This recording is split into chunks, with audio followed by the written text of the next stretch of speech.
In today's video, I'm going to teach you how to move messages in Slack. This is really useful when you want to share an important message with someone who wasn't in the original conversation, or when you just need to get information from one place to another without copying and pasting. I'll walk you through the process step by step so you can follow along on your own Slack workspace. First, open Slack and navigate to the message you want to move. This could be in a channel or a direct message. Take a second to make sure this is exactly the message you want to share, especially if it includes sensitive information. Remember, when you move or forward a message, it will be visible to whoever you send it to, so it's always worth double checking the content. Once you've found the message, hover your mouse over it. You'll see a small toolbar appear to the right of the message. On that toolbar, there are several icons.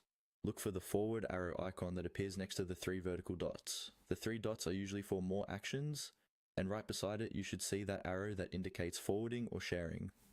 Click on that forward arrow. When you do, Slack will open a small window or panel that lets you choose where you want this message to go. This is where you select a user or a channel. You can start typing the name of a teammate, a group chat, or a channel, and Slack will suggest matching options. Click on the person or channel you want to send the message to. If you'd like, you can also add a short note or comment before forwarding. This can help provide context so the person receiving it understands why you've sent it. For example, you might write something like, "Sharing this update with you," or "Please see the details below."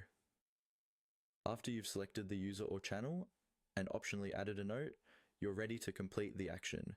Look for the button labeled forward and click on it. Slack will immediately send that original message, along with your note if you added one, to the destination you selected, and that's it. You've successfully moved a message in Slack by forwarding it.